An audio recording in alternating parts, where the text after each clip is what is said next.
जितने कर्मचारी थे सबसे पहले राम जी ने उनका प्रणाम किया और उनसे आज्ञा मांगी कि यदि आपकी आज्ञा है तो मैं अंदर जाकर कुछ पुष्प ले लूं। तो वहां जितने कर्मचारी थे उन्होंने उल्टा राम जी के सामने हाथ जोड़े कि प्रभु आप तो राजतिथि और आप हमारे सामने हाथ मत जोड़ो, आप आदेश दो कि हम आपके लिए फूल तोड़ कर रहे हैं। राम जी ने कहा नहीं, मैं स्वयं तोड़ूंगा, आप केवल आज्ञा देंगे मैं फूल तोड़ूंगा। अर्थात राम जी हमको क्या सिखा रहे हैं?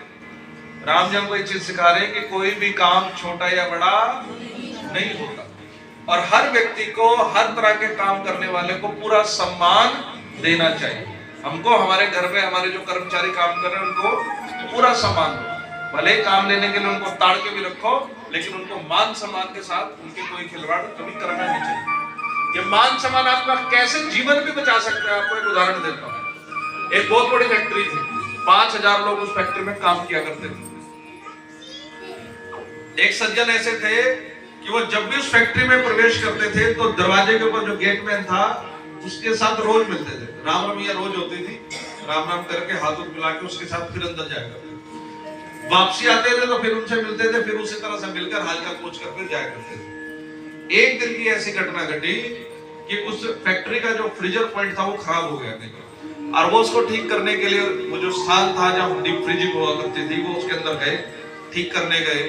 अचानक से छुट्टी का समय हो गया, वो दरवाजा लॉक हो गया और सब लोग चले गए, वो बेचारे अंदर फंस गए।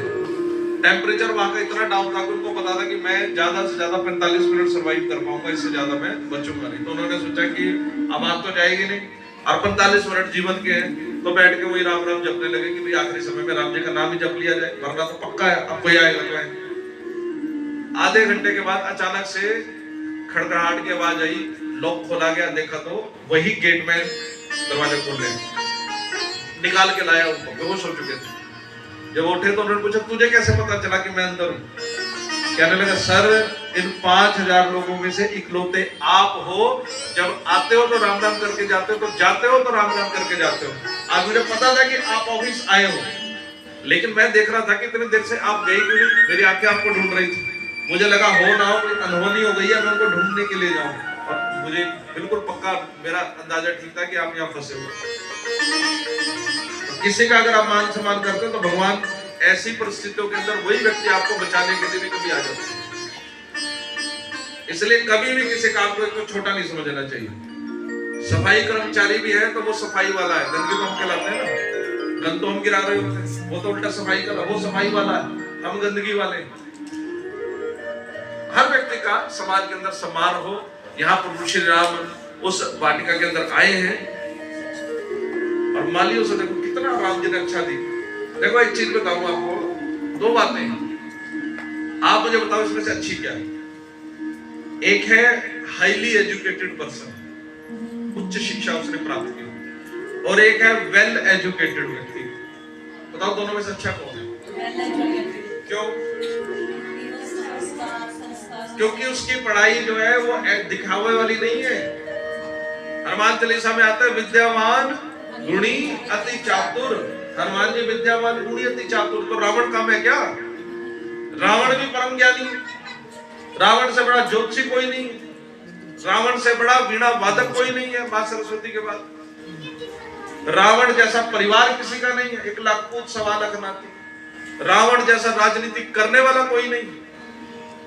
इतने सब कुछ रावण है, रावण के पास विद्या भी है, गुण भी है, रावण के पास चतुराई भी पूरी भरी हुई है, लेकिन फिर भी पूजा हनुमान जी की होती है। क्यों? क्योंकि हनुमान जी के अंदर एक गुण है, विद्या का एक गुण है, विद्या ददाति विनयम। अगर कोई व्यक्ति विद्या प्राप्त करने के बाद विनम्र है, झुकना जानता है, तो समझो वो विद्यावान है।